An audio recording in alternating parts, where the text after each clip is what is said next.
Kapatid ko si Bongbong. Kapatid ko si Bongbong.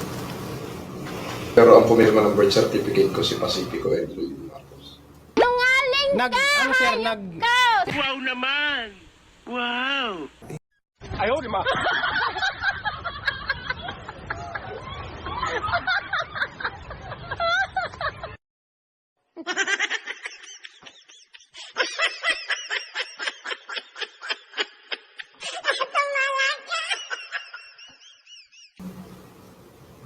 Si Momo, kapatid mo, Anak ako ni Ferdinand Marcos senior. Sr. Kay Doña Remedios Carino Antonio. Ang pumirma ng birth certificate ko si Pacifico. Ibig sabihin, sa pirma lang siya. Pero sa biological father, Si Ferdinand Marcos. si Ferdinand Marcos. Kaya pumakoy. Ang tatay ko. Kaya ganyan ako katapang. They stole the name that's supposed to be mine. Yung Nanay ibig sabihin, nanay ko dapat ang talagang asawa ni Presidente Marcos, hindi si Imelda. Kaya nga sabi niya Si eh. Don Isabelo Antonio, asawa ni Doña Maria Carino. Ang anak nila, si Doña Remedios Carino Antonio. Hello! Ang pangit-pangit! Ang pangit-pangit! Ang pangit-pangit!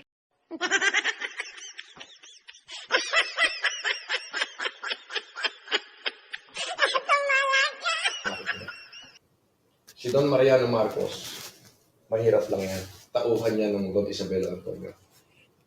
Tatlo. Si Mama nun, ayaw nang makipagkita kay FF.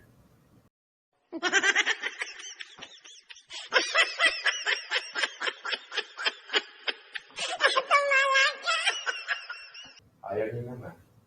Eh, wala siyang magawa kasuluan. So, nagpunta sila ng Belgium.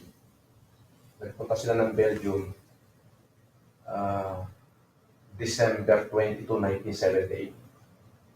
Kung hindi ako nagkakamali. 1978. December 22, 1978. Nagpunta sila ng Belgium. Doon ako bilog. January, umuwi na si Mahol sa Pilipinas. March, umuwi na mga bilog. December 20, 1979. Eksakto, siyam ng buwan. Tapos kung sinilang ako, ang pumirma sa birth certificate ko, si Pacifico Edwin Marcos. bakit hindi si Marcos? Hindi pwede, Brad. Masisira ang pamilya, Brad. So at least, dala-dala ko pa rin yung kapitigo Marcos. Ngayon, kaya pumutok yung balita dyan na anak daw ako sa labas. Pero ang birth certificate ko, paano ko nasa labas? Eh, Pacifico yan. Yun ang tinitikala ko naman. Ang tatay ko po ay si P. Marcos. Pacifico Edralin Marcos. Kapatid, si Pacifico Edrolin Marcos at si Fortuna Marcos Bapa.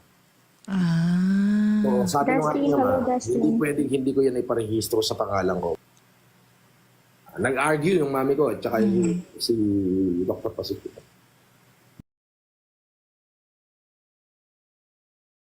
Hindi ko ma-deny, talagang lumaki ako, tatay ko si Gilbert Pamusin.